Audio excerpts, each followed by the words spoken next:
Prior to beginning the activity, please be sure to review the faculty information and disclosure statements, as well as the learning objectives. After listening to the activity, complete the post-test by clicking the Earn Credit link in the episode description. Downloadable slides and resources are also available. The following presentation is copyrighted by Medscape. No use, broadcast, or recording of this presentation or any part thereof is permitted without the written authorization of Medscape.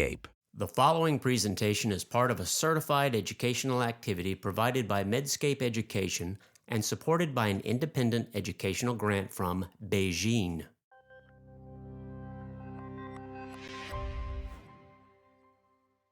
Hello everybody, I'm Dr. Lizzie Smith, a consultant medical oncologist in Oxford, UK.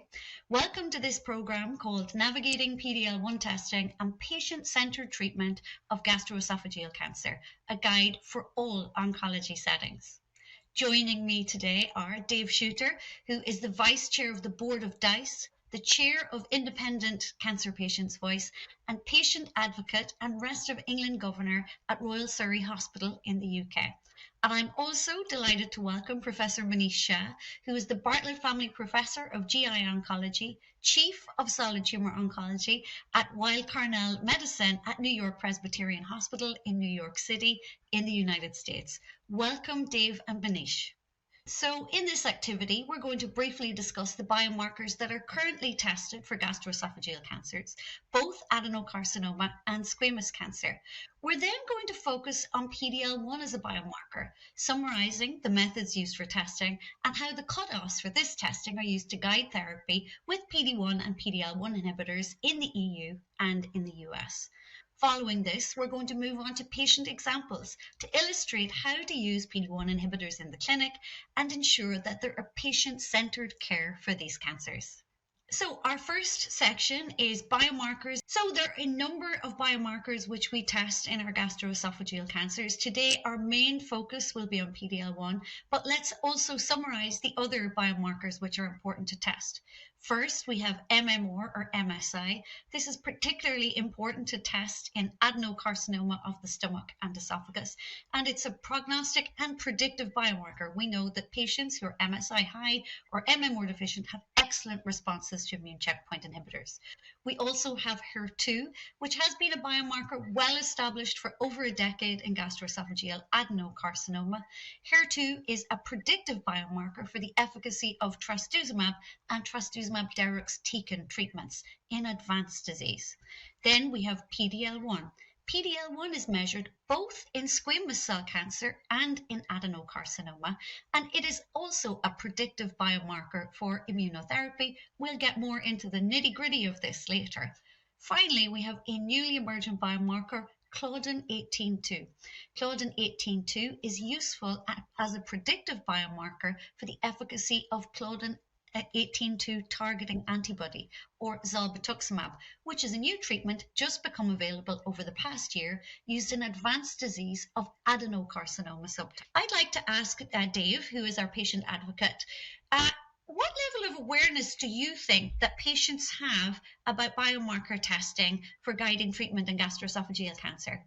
Many patients, when they're diagnosed, will have heard about biomarkers, but they will not know any specific details, especially for their own treatment. So it's going to be need to be explained very, very carefully.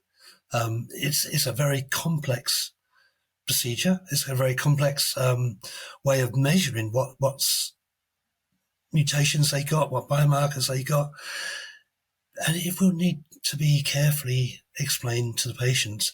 How would you do that? When I see patients in clinic, what I like to explain to them is that we're looking for markers on their tumour that will help us use treatments in addition to chemotherapy. Normally, I do list the markers that we're looking for. I tell them we're looking for HER2 or HER2, Claudin, PD-L1, and MMR. I don't expect them to remember the names of them, but I often don't have those markers when I see them for the first time in clinic, and look forward to telling them about them when I next see them. So I generally explain to patients that we'll give them chemotherapy, and then anything else in addition to that that might be helpful we can discuss at a later date. So I like to lay the groundwork before I have the results available, and then get into the specifics when I have the results there. What about you, Manish? Yeah, I think it is important, and it can be confusing because people confuse sometimes the protein markers versus the next generation sequencing and things like that. And sometimes, like for mismatch repair, you can do it either way.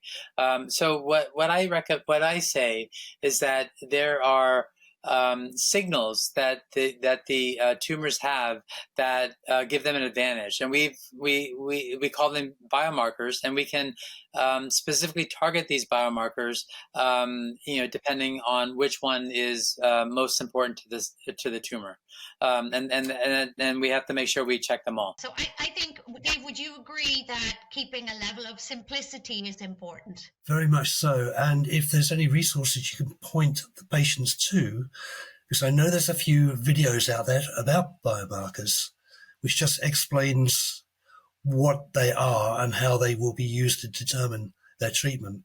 So it might be worth having a way of signposting them to a certain resource. That's true. And I would also like to plug the ESMO patient guides at this point in time, because a lot of work went into those by the ESMO patient group. I think you worked on them as well, Dave, did you? I did, yes. The ESMO and the DICE resources are so good for many patients out there. All right, there we go. So any patients looking, you've had some good pointers to some patient focused resources that might help to understand gastroesophageal cancer. So we're going to focus now on PD-L1 expression as a biomarker to guide therapy. And first of all, the methods to measure PD-L1, of which there are many.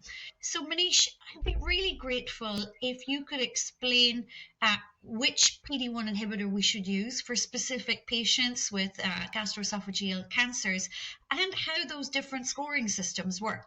No, absolutely. So I think it's really critical to understand the differences in the scoring system and also their similarities.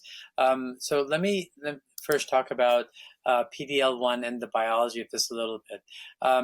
The way that the immunotherapies work is that they work on the T cell. The T cell has a protein called PD-1, and this is a negative signal. So when PD-1 is bound, it tells the T cell to turn off. Don't activate against whatever the antigen is. And PD-L1 and PD-L2 are both ligands for PD-1. And the currently available treatments for gastroesophageal cancer are nivolumab, pembrolizumab, and tislelizumab, and these are all PD-1 inhibitors. And interestingly, they were all developed with slightly different biomarker testing for PD-L1 expression.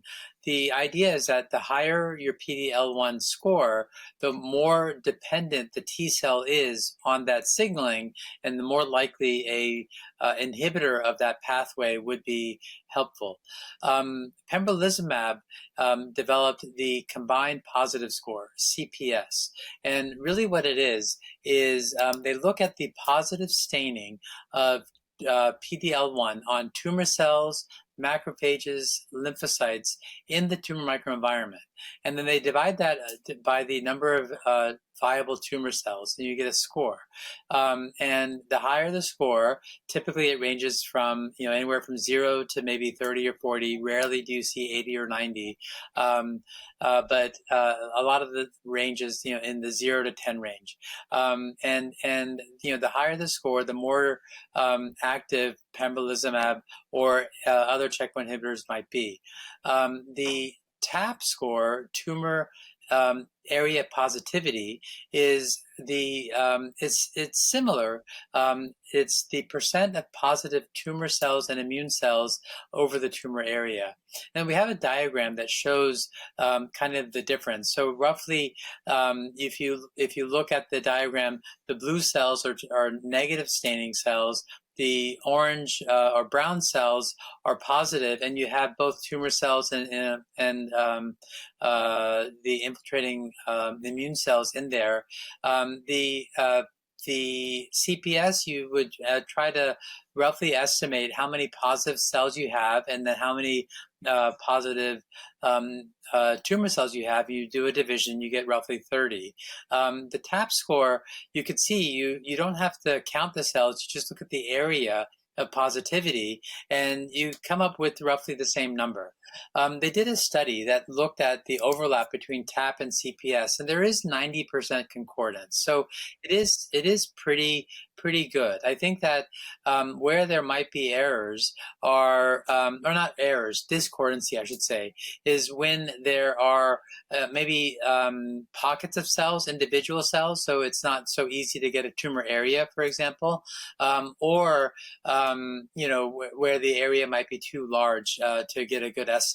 But I don't think that the actual number matters that much, really, and we'll talk about this later in the program, where we want to make sure that we don't misidentify tumors that really have no staining, and also we want to get a sense of a high score like 10 or higher would be helpful as well. So I think those are the differences between CPS and TAP. Now, with regard to your question, how would we choose between nivolumab, pembrolizumab, and tislelizumab? So we don't really have data on how to compare them. But I think that if you look across the board, the improvement in survival for high PD-L1 positive cases is very similar. So I think that it gets into other things, like how often the patient needs to come into the treatment center because the schedules are slightly different, what treatment chemotherapy backbone you're using, those kinds of things. But I think that's a big overview overall. Thank you, Manish. I think you really hit the nail on the head in terms of the synopsis there, making something that's very complex seem actually much more simple. And I hope that was really helpful for listeners and people who are watching the program. Now, let's get into what treatments are available both in Europe, the UK, and in the States, recommended by the ESMO and the NCCN guidelines. And I think we need to break this down into resectable disease, where we are just starting to see the emergence of immune checkpoint inhibitors, and metastatic disease where it's very well established. So dealing first with resectable disease, I would say that for esophageal cancer, which is treated with chemoradiotherapy followed by surgery, and which has residual cancer in the resection specimen, so that patient has not had a good response to chemoradiotherapy, then that patient is eligible for adjuvant nivolumab, which we know improves disease-free survival based on Checkmate 577. And that is not biomarker selected. So that is for all comers with esophageal cancer who don't have a PAT-COR to chemoradiotherapy before surgery. For gastric cancer, we don't currently have a recommendation for immune checkpoint inhibitors in the perioperative setting.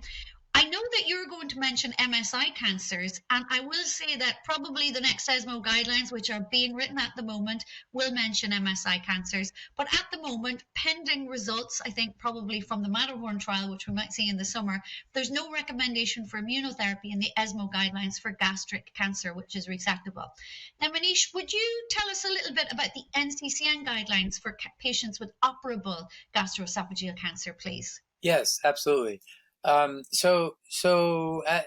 you said, based on Checkmate 577, we have a very similar approval for esophageal cancer treated with chemotherapy and radiation, typically the cross regimen. But in the US, I think radiation oncologists tend to go to a slightly higher amount of radiation, but irregardless, after surgery, if there is residual disease, independent of the PD-L1 status, patients are recommended to get nivolumab unless there's a contraindication, and that's as per the NCCN. And then for gastric cancer, similarly, we don't have an approval yet for gastric cancer that's mismatch repair proficient or microsatellite stable. But for both esophageal and gastric cancer, the mismatch repair deficient tumors, the NCCN guidelines do recommend a host of different chemotherapy options, either pembrolizumab, nivolumab with ipilimumab, or tremelimumab and durvalumab. And this is based on, I would say, small randomized phase 2 studies. But I think, moreover, it's based on the experience of MSI-high tumors getting immunotherapy in other settings where there is a very good chance of a clinical complete response. So I think that's the rationale that the NCCN is using. I completely agree with you. We know that in MSI cancers based on NEON, PIGA, and Infinity trials that treated with doublet immune checkpoint inhibitors and no chemo, we can expect a path CR in about 60% of patients. So I do think those NCCN guidelines are speaking to the biology of the cancer and response to immune checkpoint inhibitors. And hopefully we'll see some updates in the next ESMO guidelines, which are being written right now. I'm going to move on to metastatic disease, where sadly many of our patients develop despite optimal treatment in the operable setting. And let's speak to the use of PD-1 inhibitors in both adenocarcinoma of the esophagus and stomach and esophageal squamous cancer. I'll speak to what is recommended in Europe first. So, as Manish said, most of the PD-1 inhibitors, really important for us to note, the efficacy is very similar. And some of the different recommendations are based really on what the clinical trial design looked like, rather than differential efficacy across patient groups or with specific inhibitors. So our recommendations from ESMO are, if the PD-L1 score is CPS 5 or greater, chemotherapy plus nivolumab is recommended. If for gastroesophageal adenocarcinoma of the esophagus, stomach, and GE junction.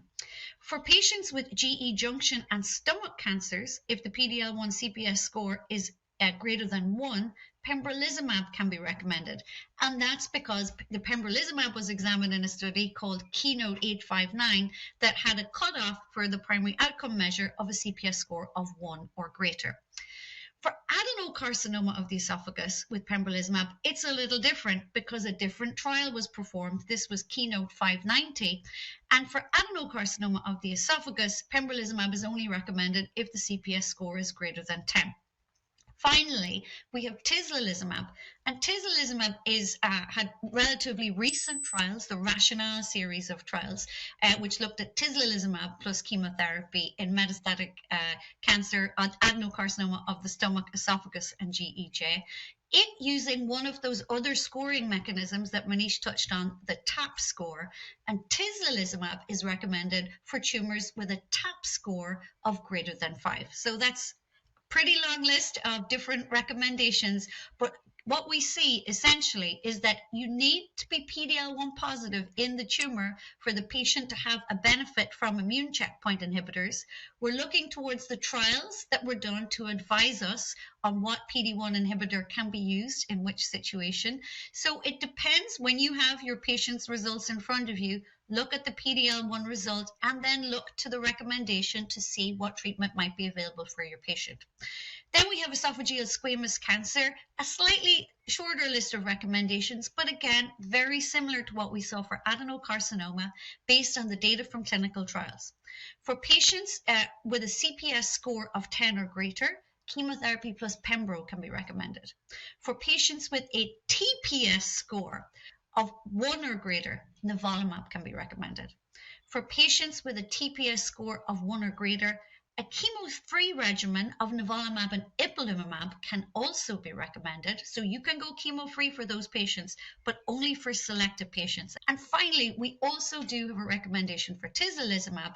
So chemotherapy plus tislelizumab can be recommended if the TAP score is greater than 5. So again, squamous cancer tends to have more PD-L1 positive patients, and we see an absolutely consistent benefit for PD-1 inhibitors, whether nivolumab, pembrolizumab, or tislelizumab is used, if used in the appropriate PD-L1 scoring group.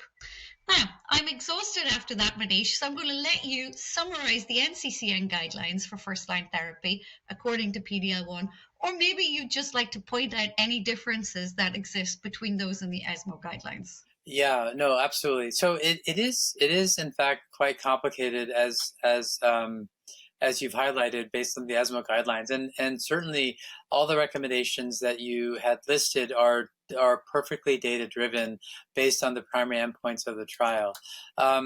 It's interesting that the NCCN guidelines have been modified recently, in part because our FDA, the ODAC committee, tried to bring the companies together to try to harmonize this. And I think what's a common theme is that the higher your PD-L1 score, the more likely there is a benefit to adding checkpoint inhibition to chemotherapy, at least for the adenocarcinoma.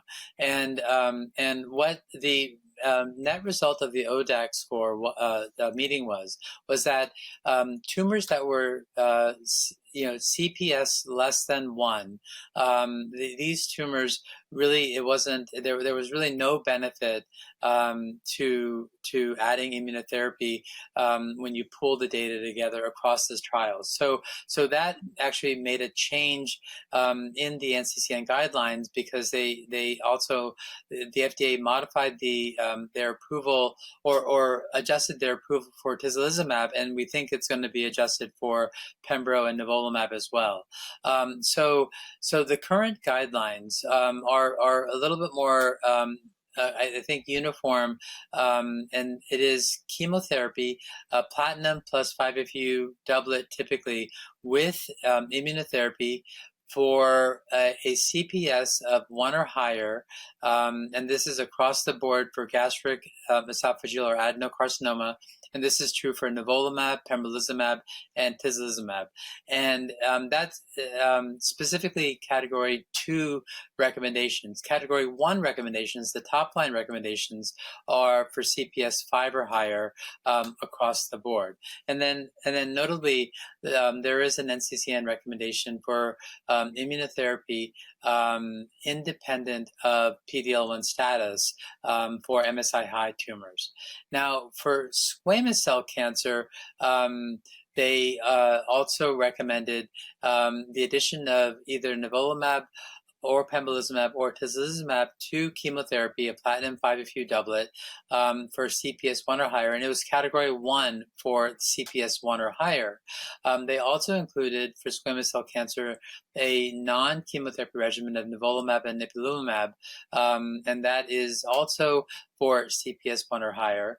And then for MSI-high tumors, independent of PD-L1 status, they recommended immunotherapy as well. So I think that the main difference between the NCCN and the ESMO guidelines as they stand now is this harmonization of the PD-L1 status. And I will note that the FDA didn't mandate what the scoring system is. They just said PD-L1 positive at a score of 1 or higher. So that could be TAP or CPS, and that's how we're interpreting it. I think that's certainly making things a lot easier in the States. I agree, Manish, to see that harmonization. And it's very much in line with what we've discussed, that PD-L1, we need it to be there for benefit, and higher is better. One aspect that I should clarify from the ESMO guidelines is, in fact, it does take that into account. So ESMO guidelines recommend chemotherapy or plus PD-1 with a CPS score of greater than 5. So CPS greater than 5, the recommendation is give immune checkpoint inhibitor. With a PD-L1 CPS score between 1 and 4, the recommendation is slightly lower. The recommendation is consider PD-L1 inhibitor at that point in time.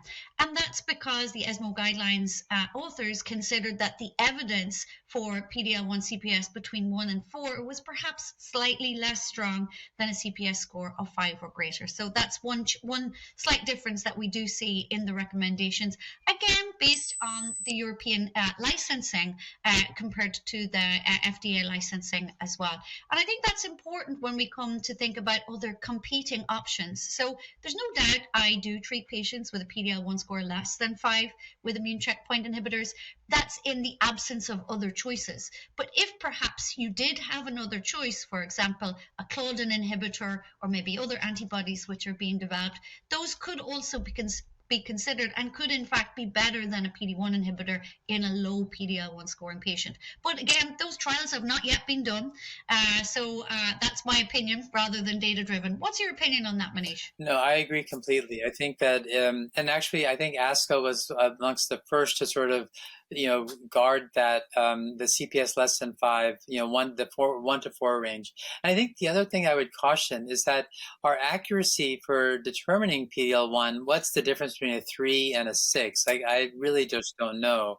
I think it is some of the vagary of this biomarker that people will have to cope with, and I think you also have to weigh against, as you mentioned, the other targets that are in this space. So as we said, Claudin, maybe an FGFR2 inhibitor might come down the pike, and I think we have limited data of the combination of immunotherapy plus these targets, and that may be a role as well. I mean, on one hand, we could say that it's great that we have options, and I think we need to generate the data to help us position each of these options in the best way.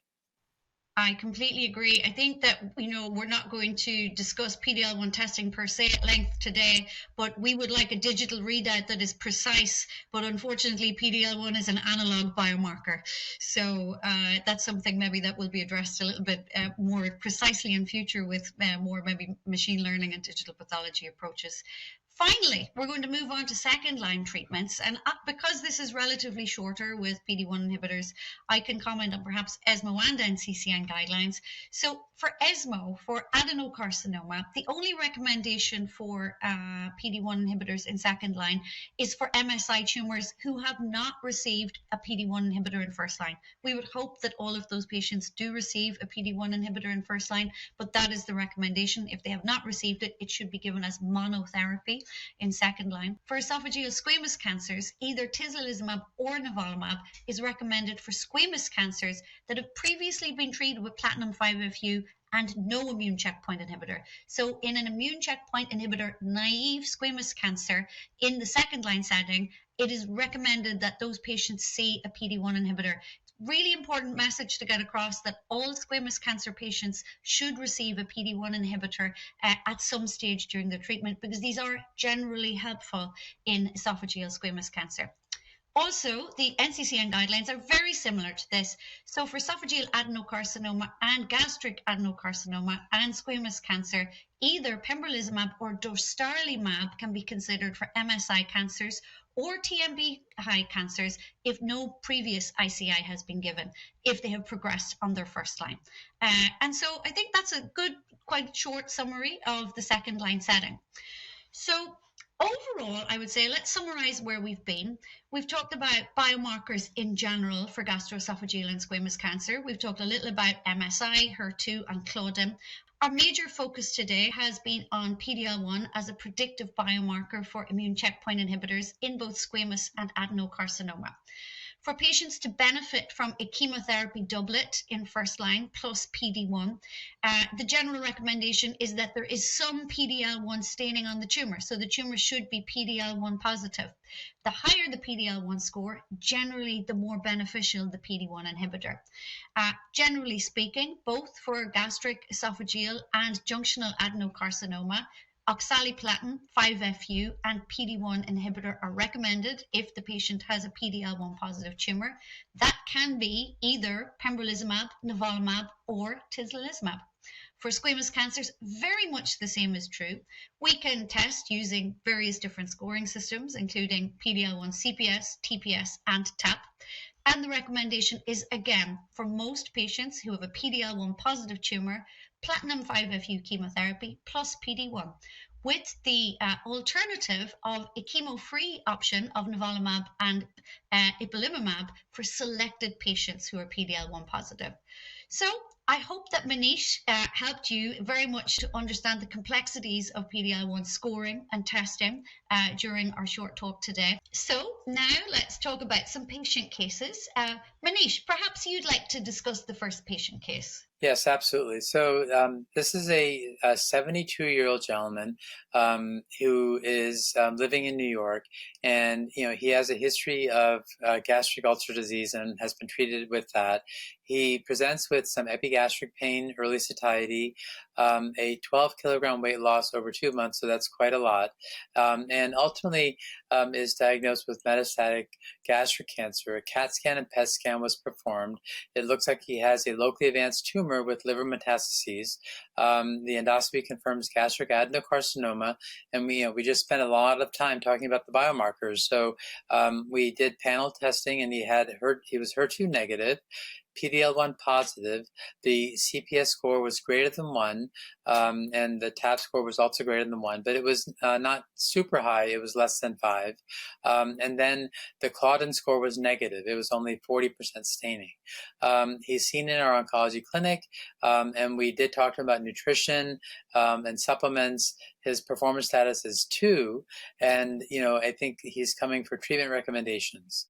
I think that's a very typical case, isn't it? So we're talking about our usual patient cohort, often an older man, sadly often diagnosed with cancer that is already not suitable for an operation. And this is a cancer that impacts a lot on performance status and nutrition. What I see here is that you're seeing that the PS, the performance status of the patient, is 2. So I think what I would want to do is try and get that patient feeling a little better and eating better with nutritional supplementation before we start chemo and whatever other treatment in order to help them tolerate that treatment a little better. Dave, so I think that we've already touched on biomarker testing and what you would like to see and how that should be discussed with patients. How would you see this case? What do you think would be the most important issue from a patient perspective? Straight away for me, it's going to be quality of life and nutrition. That is so important for that patient at that age,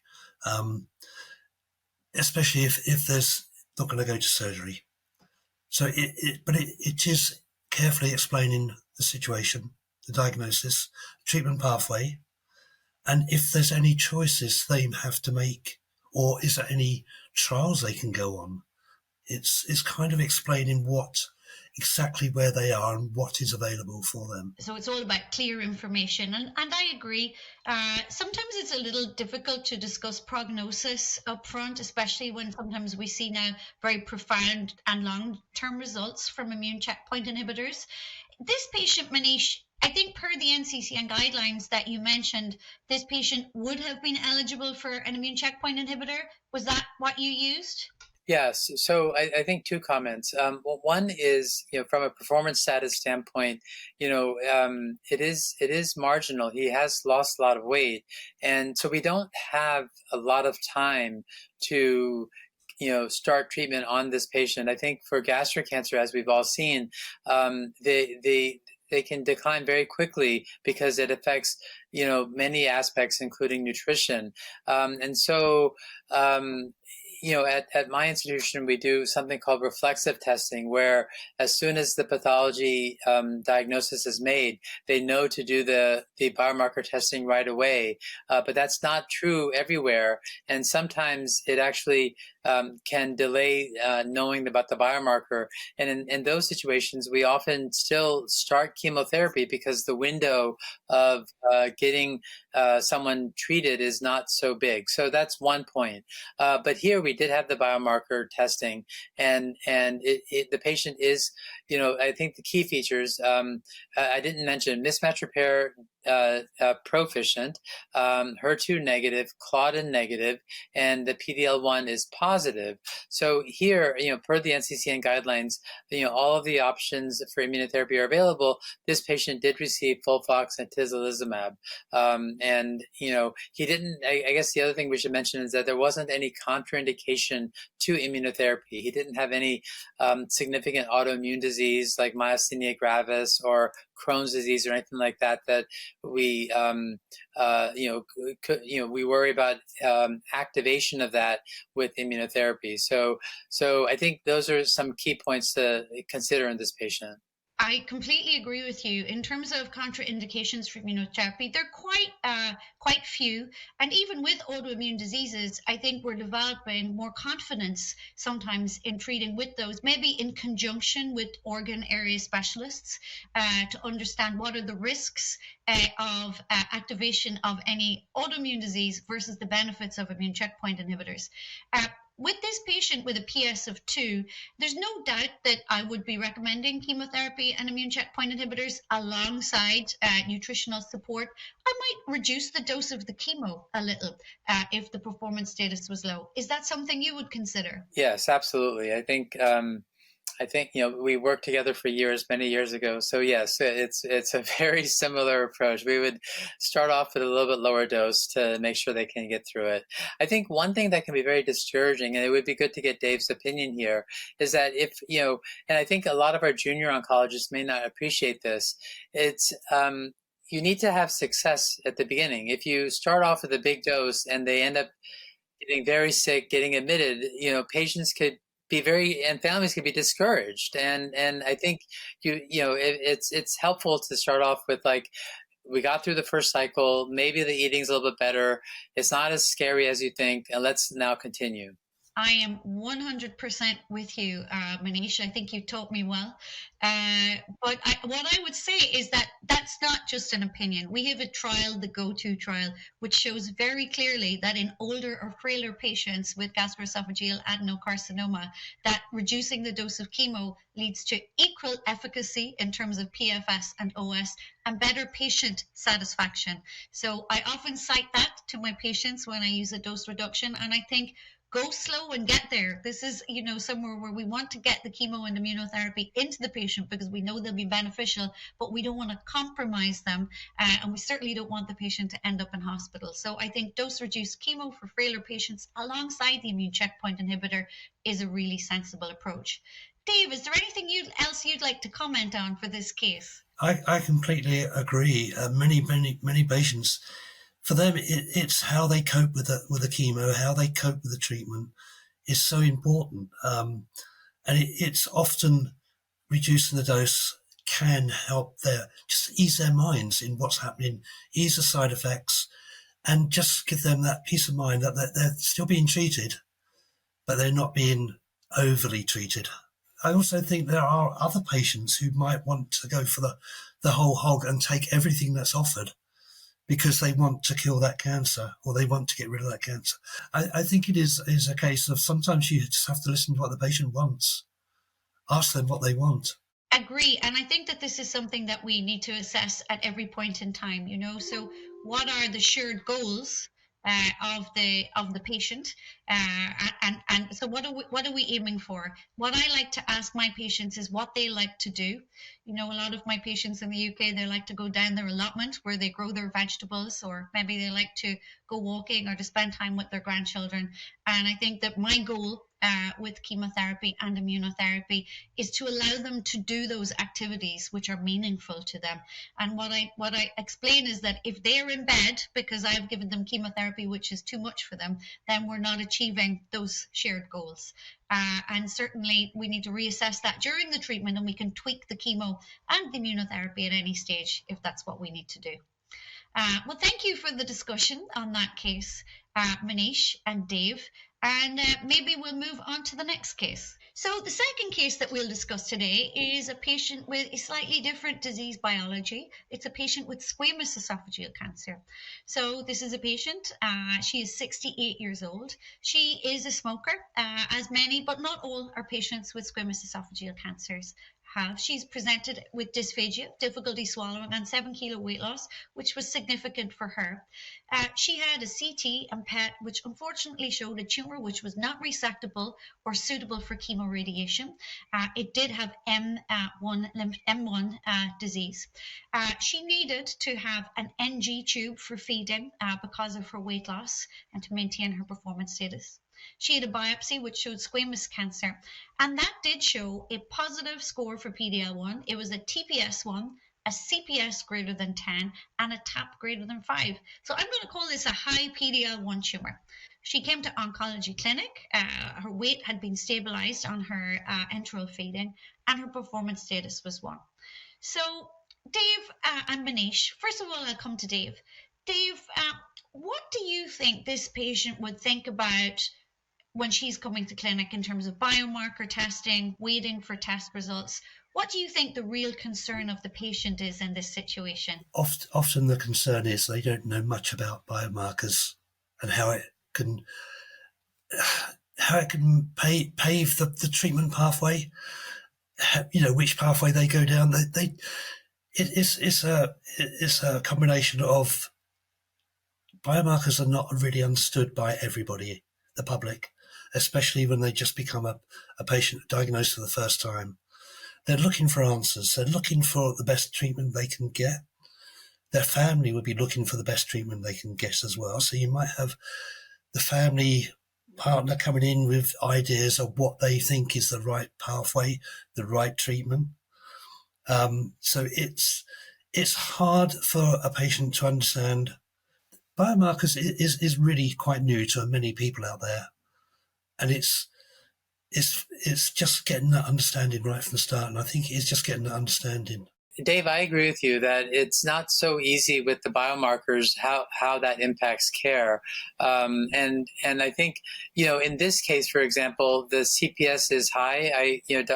Lizzie mentioned that this is a high CPS patient, and one option might be immunotherapy, a non-chemotherapy option alone, but the response rate, like if someone needs a feeding tube and we're trying to, improve the dysphagia, I think cytotoxic therapy sometimes still is better because you have earlier responses with that. So these are things that you would have to consider when you have a biomarker, but you also have to put the patient in the context. I think that's a really, really, really good point.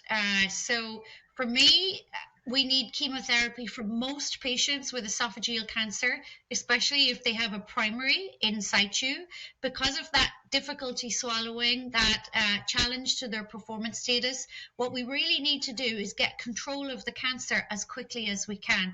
So ultimately, this patient had chemotherapy plus pembrolizumab. She could also have had nivolumab or tislelizumab.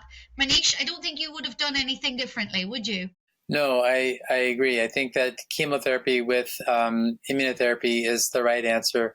And the other minor comment is that, for squamous cell cancer, we historically thought that cisplatin is better than oxaliplatin, but I don't think that's the case. So I think FOLFOX is very reasonable here. It does reduce toxicity as well. I completely agree, especially for older patients. I tell my patients oxaliplatin is kind of in the kidneys. They don't need to spend all day in the chemotherapy unit, and we see fewer hospitalizations, I think, with toxicity, fewer thromboembolisms in particular. So certainly that's my go-to regimen for squamous cancer as well as adenocarcinoma. Moving on, if this patient progressed after first-line therapy, I think my option for her would be chemotherapy. And I tend to use chemotherapy that has not been used in first line. So we tend to use a taxane or irinotecan-based chemotherapy. There are also a number of ADC trials, or antibody drug conjugate trials, which I'm putting forward a lot of patients for. These seem very promising in squamous cancer. Manish, what would your recommendations in second line be? And what would your recommendation be if the patient had not received immunotherapy in first line? Yeah, great. So I'll take the second one first because it's easier. So certainly immunotherapy does work well in squamous cell cancer. And so if someone did not receive immunotherapy in the first line setting, particularly someone with a high CPS or PD-L1 score, I would go to the immunotherapy option, probably single agent nivolumab, where we have approval there. But tislelizumab is also an option as well. I think if someone has progressed on first-line chemotherapy plus immunotherapy, outside of a trial, and I agree with you, I prefer clinical trials if an option, but outside of a trial, typically taxanes or irinotecan would be an option. Unlike adenocarcinoma, where we have multiple lines and multiple approvals, squamous cell cancer, I think it's a little bit more chemotherapy refractory after the first line setting, and it's a little bit more challenging. So it is an opportunity and an unmet medical need. I agree. I'm particularly excited to see some powerful new drugs being developed. It's important always also to consider the prognosis altogether and what the patient wants. Dave, do you think that patient expectations change between first and second line? I think they do, yes. They've accepted that it's hard for many patients to accept they've got cancer right at the diagnosis. And when they're after their first line treatment, they come to accept that they have got the cancer. They've had the first line treatment, and what's next? What next can be done to help me? So it's patients are looking for that what's next all the time, and I think yes, they are certainly up for second line treatment. It sounds to me like they might almost have more expectations of second line compared to first line. Do you think that how do we transmit in a kind and fact patient-centered way that perhaps our expectations from second line chemotherapy are quite modest? Yeah, it will be, and I think it's always going to be hard to talk to a patient and tell them that. But it's I think patients will realise once they've got at the first line, and now there's a second line that they know there's a problem. They know it's not worked as it should have done in the first line or could have done in the first line. So I think they are half expecting that what you're going to tell them. Okay, so they may, although they're hopeful that they can have another treatment, that they may be realistic about the benefits of that because the first line treatment has not been effective. I think that's a very valuable point. Manish, you work in a big centre in New York. I work in a small centre in Oxford. But are there limitations that community oncologists might face treating esophageal or stomach cancer that perhaps might be different from specialised centres? And what can they do to optimise their treatment for these patients? Yeah, so I think it is maybe unique to the U.S. system. I think the majority of gastric and esophageal cancers, maybe over 80%, are treated at not high volume centers where the oncologist may not see that many upper GI cancers in a year. And so, I think the challenge is conveying that these biomarkers are important because they can impact care. And I think, the best way I think to do this is we need to have more of these types of opportunities where we can convey the best knowledge, but also something that's patient friendly as well, so patients can be their own advocates. I think that's what we need to do to try to maximize the chance that the biomarkers are tested and the patients get on the best treatment at the right time. I absolutely agree with you. I think one of the key messages, empower the doctor, but also empower the patient, because ultimately it's the patient who's being treated. Dave, would that be a key takeaway for you? That would be a key takeaway, yes.